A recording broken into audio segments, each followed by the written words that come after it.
Bonjour et bienvenue dans cette nouvelle vidéo. Alors aujourd'hui, mise en pratique de ce qu'on a vu dans la vidéo précédente. Alors rappelez-vous, dans la vidéo précédente, on a vu deux axes des nœuds, l'axe des relations et l'axe des possessions. Donc aujourd'hui, on va faire la mise en pratique de l'axe des relations et particulièrement le nœud nord en bélier. Alors, en quoi ça va consister? Eh bien, vous savez que le nœud nord, l'axe des nœuds complète une interprétation. Alors, on ne va pas faire une interprétation totale de thème parce que ça serait trop long, mais on va voir aujourd'hui comment il peut compléter une triade.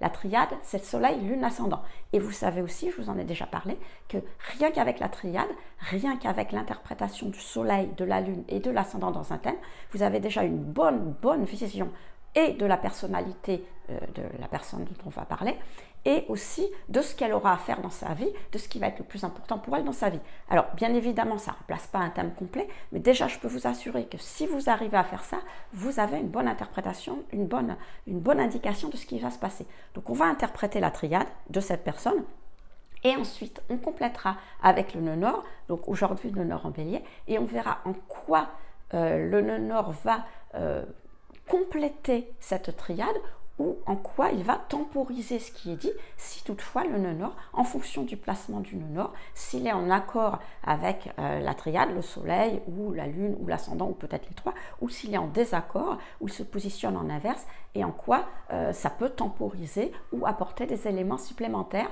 notamment dans le chemin qu'elle aura à suivre dans cette vie. Donc je vous invite à me suivre tout de suite dans la suite de cette vidéo justement sur l'interprétation de ce thème.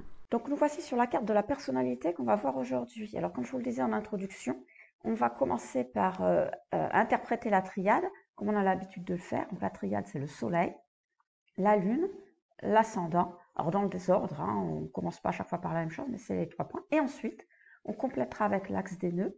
Donc ici, on a le nœud nord qui se trouve ici. Et donc forcément, il est ici, hein, le nœud nord, voilà. La pointe est ici. Et donc forcément, le 2 sud va se trouver à 180 degrés ici. Alors la particularité sur le thème, sur AstroThème, mais c'est sur tous les thèmes pareil, c'est qu'on ne note pas, il n'y a pas de signe pour noter le nœud sud, même si dans les faits, le signe est renversé, hein, de haut en bas, mais il n'y a pas on ne l'indique pas, parce que tout simplement, quand on connaît le nœud nord, eh bien on connaît le nœud sud, puisque c'est toujours à 180 degrés. Donc on va commencer par interpréter le soleil, qui se trouve, voilà le soleil, il se trouve en bélier et maison 9.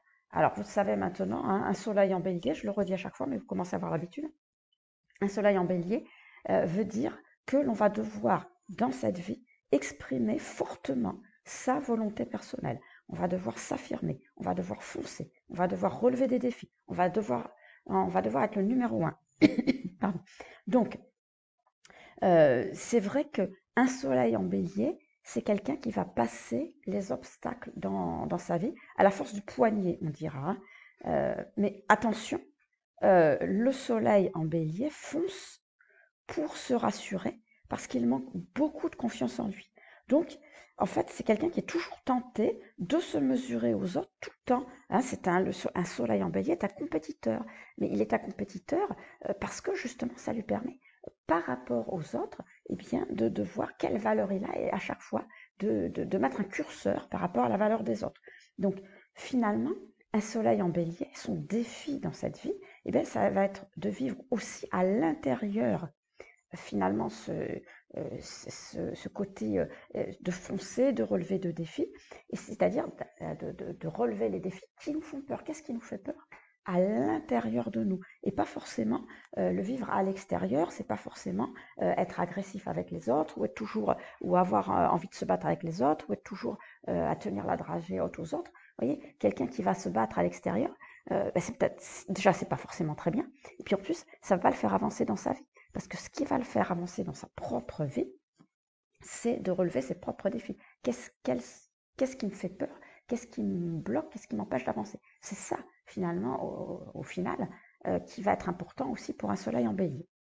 Alors, le fait que ce soleil se trouve en maison 9, ici, on voit qu'il est en maison 9, donc, eh bien, un soleil en maison 9, c'est quelqu'un qui va avoir un idéal, c'est quelqu'un qui va avoir de grandes ambitions.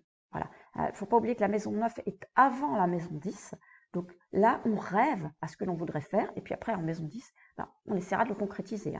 Mais en maison 9, on va, voilà, on va aller voir finalement ce qui est étranger à notre environnement habituel. Alors ça peut être le vrai étranger, ça peut être que vous partez à l'étranger, que vous vous intéressez à l'étranger, mais est-ce que ce qui va au-delà finalement de ce que l'on connaît pour justement rechercher cet idéal qui nous intéresse. Il y a une notion, en fait, dans un soleil en maison neuve, il y a une notion de volonté ou d'effort conscient pour développer une ouverture d'esprit par rapport à notre entourage. Voilà, donc c'est pas forcément comme le Verseau, on n'est pas dans quelque chose de vraiment différent, mais il y a quelque chose d'autre, on va au-delà d'eux, vous voyez. Ça peut être un nouveau langage, ça peut être une nouvelle culture, ça peut être des nouvelles connaissances, de nouveaux codes, enfin voilà, on s'ouvre à autre chose qui va au-delà de ce qu'on connaît, pour justement aller chercher cet idéal qui nous attire et réaliser ses ambitions après, hein, mais dans un premier temps, on va les rêver en maison neuve.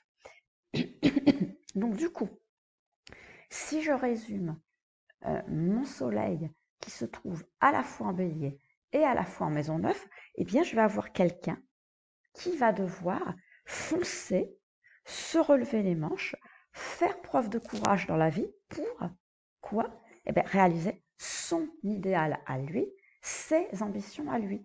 Parce que là, il ne s'agira pas de faire ce que les autres vous demandent de faire ou ce qu'ils ont envie que vous fassiez. Hein.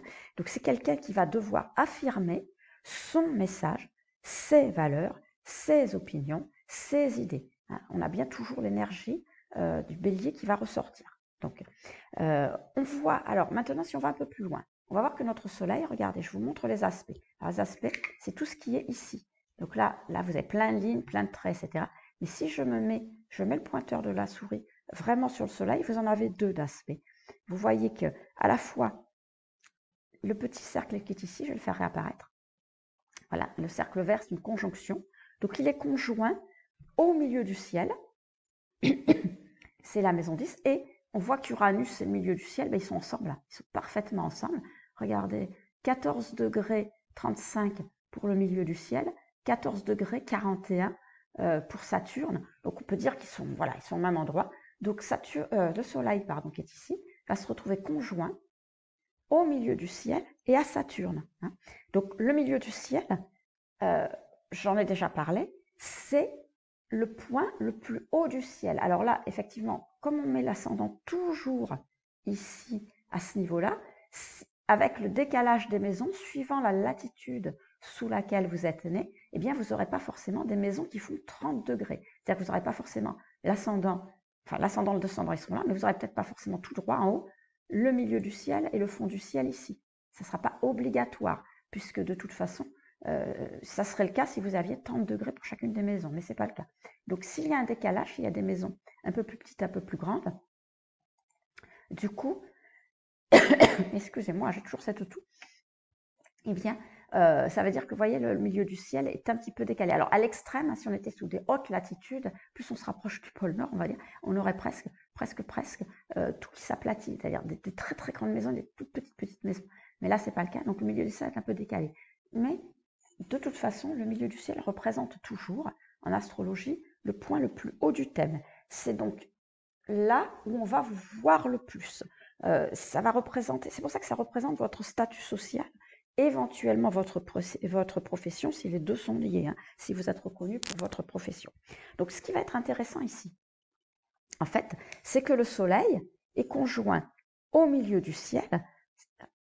Donc, on le revoit ici, hein, si je vais me mettre ici. Si on met sur le milieu du ciel, on voit bien la conjonction, hein, avec à la fois Saturne, on voit les deux petits points, vous le voyez, le milieu du ciel conjoint à Saturne et au soleil. Donc, ce qui va indiquer que c'est quelqu'un qui aura une situation connue, une situation peut-être brillante même, en tous les cas, quelqu'un qui va être vu et reconnu dans son domaine, puisque le soleil va se retrouver sur le point le plus haut, celui où on le verra. Néanmoins, comme ce milieu du ciel est lui aussi en bélier, ça veut dire qu'il va falloir que cette personne fasse preuve d'initiative, ça c'est très bélier, elle va devoir agir, elle va devoir se différencier, aller vers ce qu'elle est. Pourquoi? Pour réussir, pour être dans son milieu du ciel. Donc, ça va compléter donc ce que je viens de vous dire sur le soleil qui est en bélier et qui est en maison 9. Hein. Donc, le soleil en bélier en maison 9, quelqu'un qui va devoir se relever les manches pour réaliser un idéal ou une ambition, c'est-à-dire qu'il aura son idéal, son ambition, et s'il veut le réaliser ici, puisque c'est conjoint au milieu du ciel, ben, il va falloir qu'il fasse tout ça. C'est-à-dire que ça ne va pas tomber tout cuit dans la bouche. C'est quelqu'un qui va certainement devoir peut-être beaucoup travailler, ou beaucoup faire d'efforts, ou beaucoup s'impliquer personnellement pour y arriver. Alors, il y a certes la réussite au bout, hein, puisque le soleil est conjoint au milieu du ciel, mais encore une fois, il y a du boulot, quoi. Alors, maintenant, si on s'intéresse au fait que le soleil soit conjoint à Saturne. Alors, je remets encore, on voit les conjonctions ici. Bon, alors, vous le savez, Saturne aussi, on en a parlé, hein, ça représente le travail, ça représente l'exigence, ça représente les efforts, ça représente la rigueur, bon, le temps, enfin, etc., etc. Hein, je ne reviens pas dessus. Donc, cette conjonction, en fait, va indiquer pour cette personne, puisque le Saturne est conjoint au Soleil, donc ce qui indique que finalement, les deux planètes vont travailler main dans la main. Elles ne vont pas se tirer dans les pattes.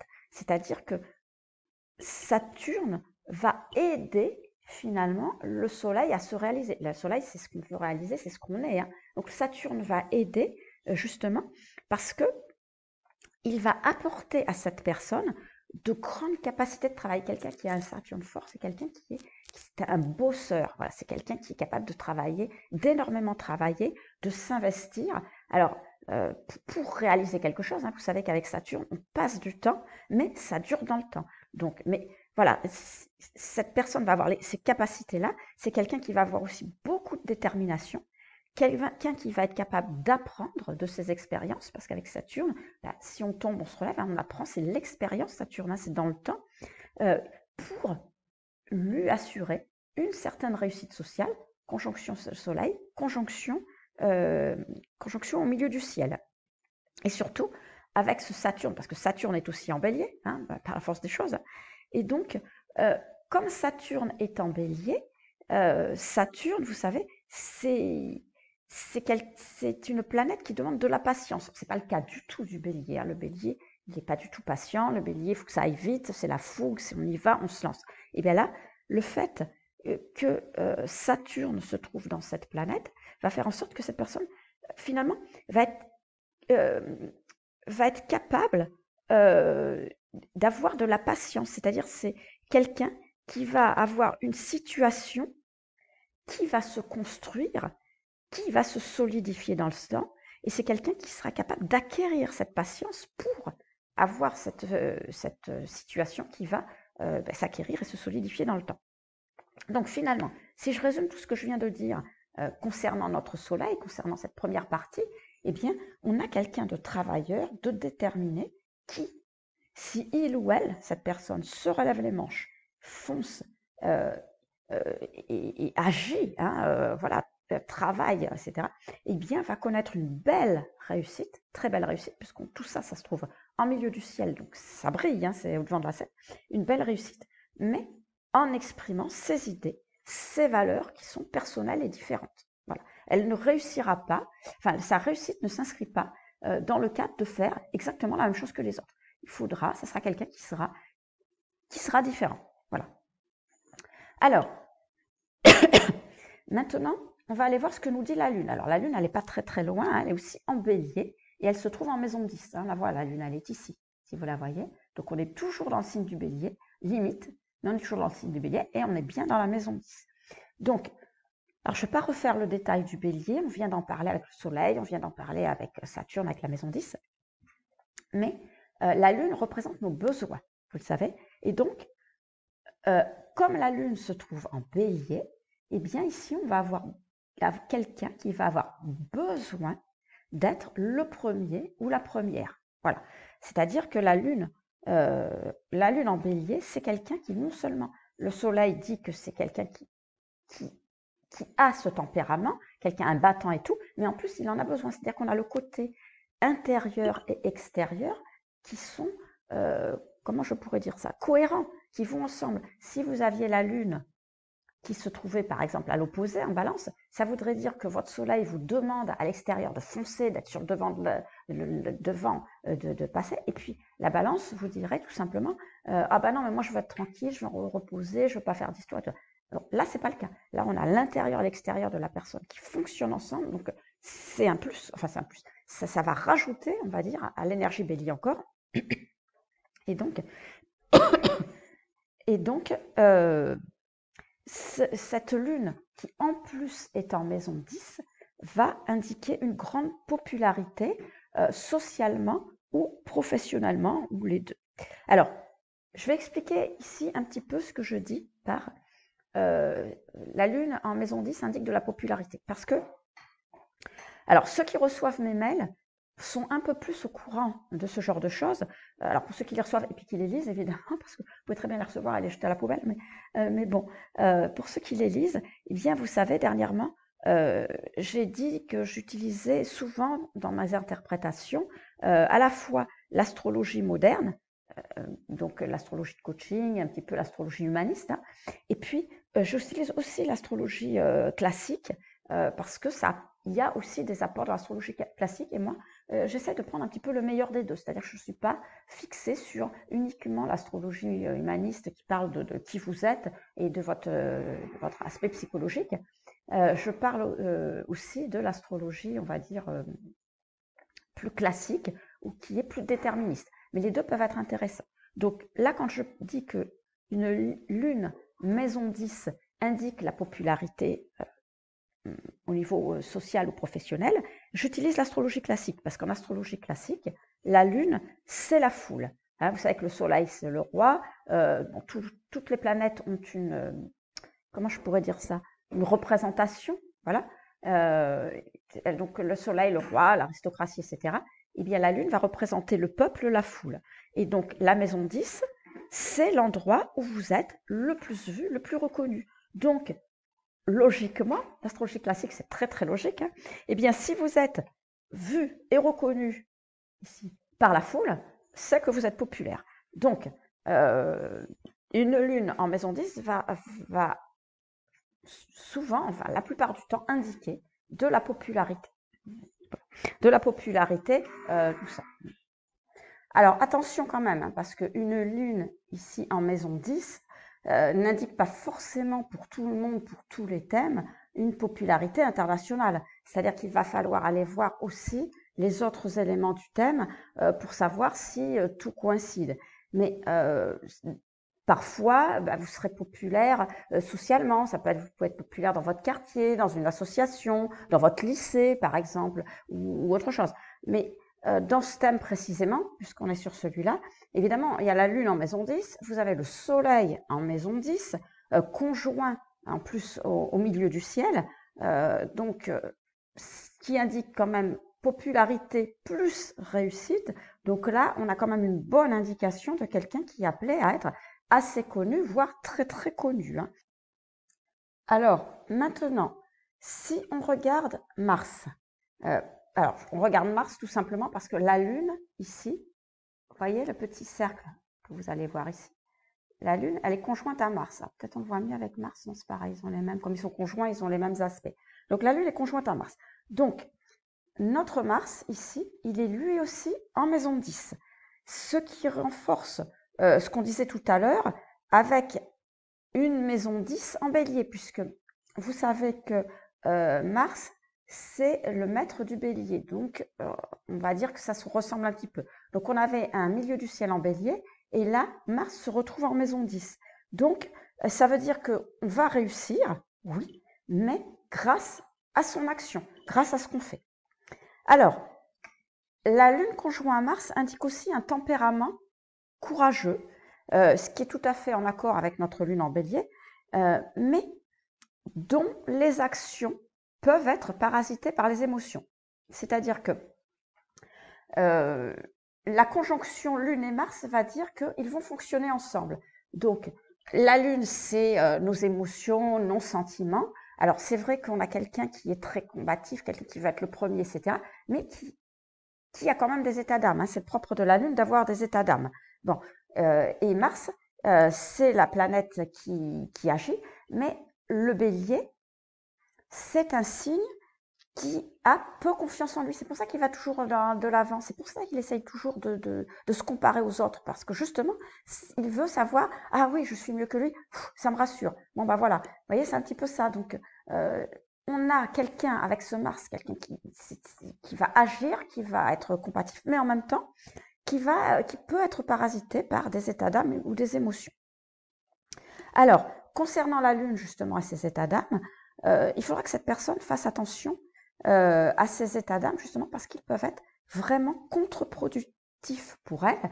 Et puis, quand on parle d'état d'âme, on peut parler de coup de tête. Alors ça, c'est valable pour Mars, hein, justement. C'est-à-dire qu'on peut agir sous le coup des émotions, et ça, c'est ce qui s'appelle agir sur un coup de tête. Ça, c'est le propre du bélier, c'est le propre de Mars, donc il faudra faire attention. Alors, pour l'instant, ce que nous dit la Lune et ce que nous dit le Soleil, donc personnalité intérieure pour la Lune, personnalité extérieure pour le Soleil, on vient de voir, c'est assez cohérent, hein. Ça va assez bien ensemble. Alors, c'est pas toujours le cas. Hein. On a vu d'autres thèmes, c'était pas toujours le cas. Mais là, ça l'est. Donc, pour l'instant, c'est très bien.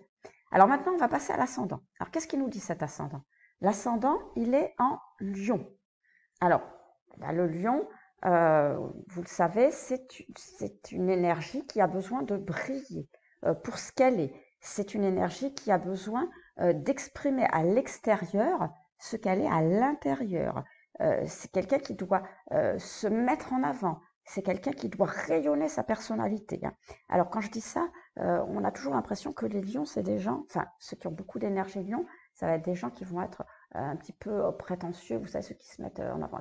Mais c'est pas le cas. C'est pas du tout qu'ils sont prétentieux, ils doivent le faire. C'est ce qu'il leur est demandé. Il faut agir comme ça. Il faut pouvoir exprimer ce qu'on est et il faut trouver un public pour ça, quelqu'un à qui des gens à qui on plaît pour ça. C'est vraiment ce qui est demandé. Donc c'est important pour cette personne. Donc quand on a un ascendant Lion, on va avoir quelqu'un qui va avoir en général un tempérament assez passionné dans ce qu'il fait et puis qui ne passera pas inaperçu. C'est quelqu'un qui doit parce que l'ascendant, c'est ce que l'on montre de soi, c'est comme ça que les gens nous reconnaissent, un petit peu notre costume dans la vie, de toute façon. Donc, c'est quelqu'un qui doit vraiment avoir l'attention des autres, presque être au centre de l'attention. Il sera reconnu par ça, vous voyez. Alors, ce qui est important, bien sûr, c'est de l'être pour ses vraies valeurs. Et c'est ça un petit peu la difficulté du lion, c'est qu'on ne doit pas se mettre en avant, on ne doit pas briller, on ne doit pas exprimer des valeurs qui ne sont pas les siennes. Tout simplement, juste pour pouvoir être le centre de l'attention ou juste pour pouvoir plaire. Non, ça c'est les très mauvais côtés. Quand on a un ascendant Lion, on doit se mettre en avant, on doit briller, mais pour ce qu'on est réellement. On doit être apprécié pour ce que l'on représente, pour ses idées, pour ses valeurs, pour sa façon d'être. Donc, c'est des gens les gens qui ont une bonne énergie Lion et l'ascendant Lion, c'est quelqu'un qui peut inspirer, qui peuvent inspirer les autres, qui peuvent représenter un idéal pour les autres. Donc il ne faut pas qu'ils hésitent justement à se mettre en avant parce qu'ils vont quelque part guider, être une sorte de guide par rapport à ce qu'ils sont. Alors, comme on peut le voir, l'ascendant, je vais essayer de me mettre dessus pour voir si... Voilà, on va voir les aspects. Alors, par rapport au soleil, parce qu'il pourrait s'opposer au soleil, il pourrait être contre. Donc, on va voir par rapport au soleil, vous voyez la ligne bleue. Alors, je vais vous la remontrer, elle est là. En fait, elle est là, cette ligne bleue. Si on la voit, on se met du côté du soleil. Voilà, il n'y en a qu'une, donc vous ne pouvez pas la louper de ce côté-là. Voilà, cette ligne bleue, c'est ce qu'on s'appelle un trigone. Donc, je vais 2, 3, 4, 5. Oui, c'est ça. Ça va être un trigone. Donc, le soleil, hop, là, je me remets dessus. Il est en bon aspect de l'ascendant, ou l'ascendant plutôt est en bon aspect du soleil, c'est un peu pareil.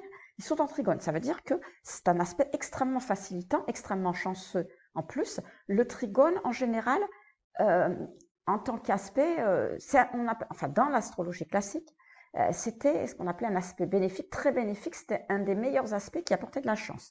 Donc, en général, le trigone va représenter des ressources que l'on a soi-même naturellement, un potentiel que l'on a naturellement et qui va nous aider dans la vie.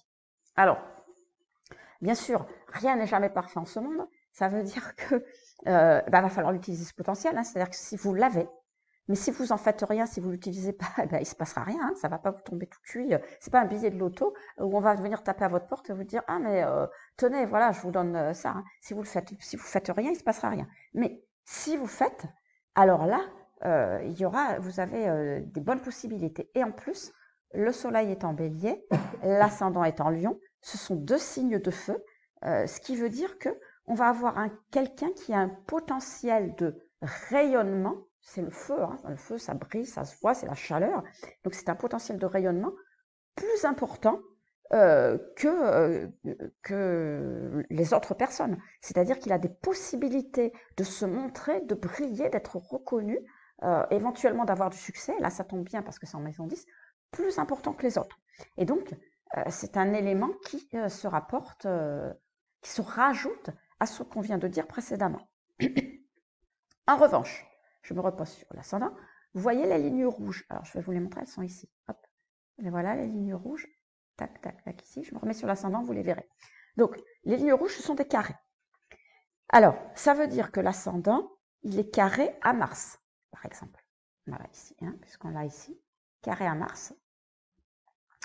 Alors, ce qui veut dire que il faut faire attention dans ce que l'on va faire, dans la façon de se mettre en valeur, de ne pas agir de manière contre-productive, c'est-à-dire soit au mauvais moment, soit d'une mauvaise manière, parce que Mars, c'est celui qui agit.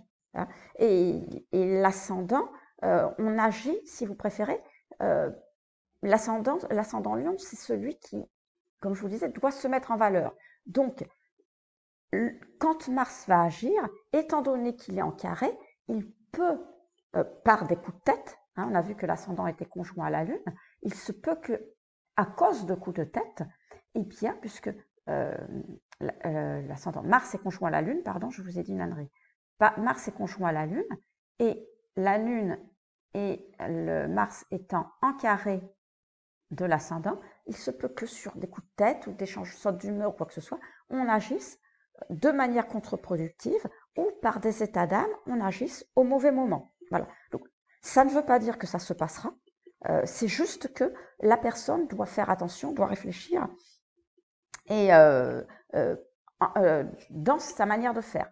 Mais encore une fois, le fait que Saturne soit proche du milieu du ciel et finalement ici, et soit en bélier, indique que je vous l'ai dit tout à l'heure, cette personne a tendance à quand même beaucoup réfléchir, ou plutôt dans le temps, elle va finir par apprendre à réfléchir, à pas faire les choses de manière trop impulsive. C'est un bélier moins impulsif grâce à Saturne, et donc elle peut très bien ne pas avoir de gros problèmes à cause de ses carrés, quoi, maîtriser ses carrés.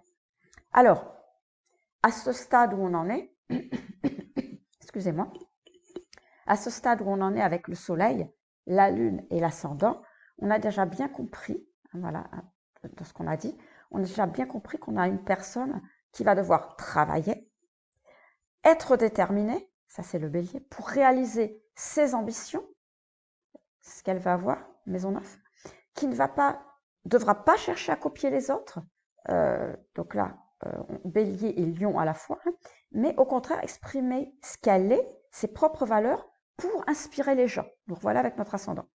Donc si elle agit comme ça, cette personne, si elle fait preuve de courage, bélier, de ténacité, si elle a confiance en elle, lion et bélier, parce que les deux manquent un petit peu de confiance en eux, eh bien, la réussite sociale, la popularité seront au rendez-vous. Alors maintenant, voilà, on a bien vu la triade. Maintenant, ce qui nous intéresse, et c'est le sujet un petit peu de cette vidéo, même si on est déjà presque une demi-heure, c'est ce qui nous intéresse, c'est ce que nous dit l'axe des nœuds lunaires. Alors, tout ce que je vous ai dit là, la personne, elle le vit, si vous préférez, sans trop s'en rendre compte.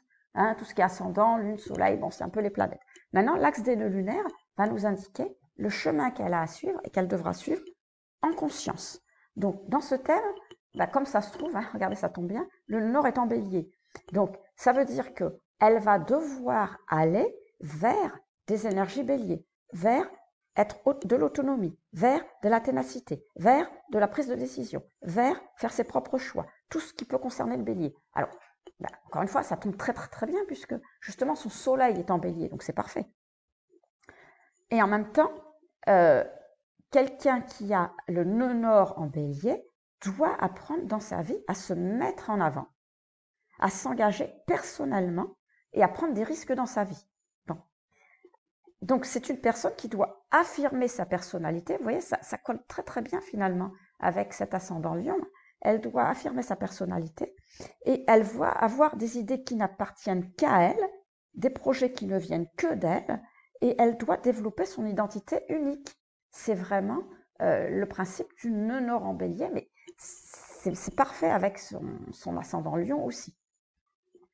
Donc, c'est quelqu'un qui devra aussi faire quelque chose, alors de nouveau, pas d'original, on n'est pas dans du Verseau, mais quelque chose qui n'est pas comme tout le monde. C'est-à-dire qu'elle ne doit pas, avec son ascendant bélier, faire comme tous les autres, tout ce que les autres font. Elle ne doit pas être un mouton parmi les moutons. Bon. Alors, ce qui se passe, c'est que si elle a le nœud nord en bélier, je vous le disais tout à l'heure, ça veut dire qu'elle a le nœud sud en balance.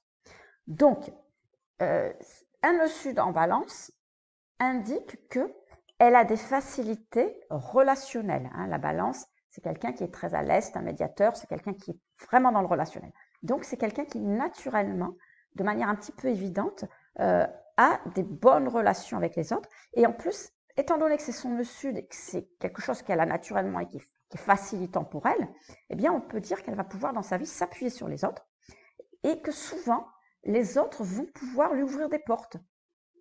En revanche, et c'est toute sa difficulté, c'est qu'elle doit justement aller vers ses énergies de nord, c'est-à-dire qu'elle ne devra pas penser que, eh bien, puisque les autres lui ouvrent des portes, puisqu'ils sont avec elle, puisqu'elle a des facilités avec les autres, qu'ils vont faire tout le boulot. Pas du tout. Il ne se passera rien. C'est-à-dire que, ok, elle va avoir des facilités, ok, elle va pouvoir s'appuyer sur eux, mais c'est pas eux qui vont faire le travail pour vous à votre place. C'est vous, et on est bien dans un nœud nord bélier, qui allez devoir agir, faire vos preuves, avancer à la force du poignet, comme on disait tout à l'heure. Le nœud nord en bélier se doit de passer devant les autres, d'être un précurseur, un meneur, un leader. Et encore une fois, ça tombe très très bien avec cet ascendant Lion qui va lui faciliter aussi le travail parce qu'elle s'est reconnue un petit peu comme ça. Donc, si je résume la totalité de ce thème maintenant. Hein. Donc, dans ce thème, on a vu la triade, la personnalité, et on vient de voir que finalement, l'axe des nœuds qu'elle avait, eh bien, il vient parfaitement compléter cette triade. C'est-à-dire que là, avec cet axe des nœuds, on a un ensemble très cohérent par rapport à ce qu'est cette personne. Et le fait que le nœud nord soit proche du soleil, hein, il est là le nœud nord, donc vous avez le soleil qui est ici, donc ils sont très très proches. Le nœud nord, il se retrouve en maison 10. Hein. Le soleil est en maison 9, mais en fait, ils sont quand même très très proches. Donc, ça indique que c'est un élément facilitant pour l'évolution vers ce nœud nord, parce que naturellement, instinctivement, à l'extérieur, vous allez vouloir être comme ça. Et donc, votre cheminement va être facilité, plus que si, évidemment, le nœud sud se trouvait à l'opposé. Alors, c'était plus compliqué. Hein.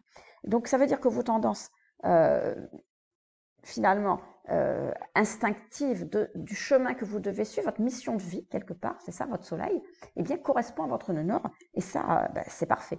Hein. Alors, attention, le nœud sud, c'est vos manières de réagir naturellement. Donc, naturellement, vous aurez tendance à penser que vous pouvez vous appuyer sur les autres, mais pas du tout. C'est-à-dire que oui, ils vont pouvoir vous aider si vous leur demandez quelque chose. Oui, ils vont vous soutenir. Oui, ils vont vous ouvrir des portes. Mais si vous n'allez pas toquer pour leur dire « ouvrez-moi cette porte », il ne se passera rien, encore une fois. Donc vraiment, c'est important que vous vous lanciez, que vous alliez en avant.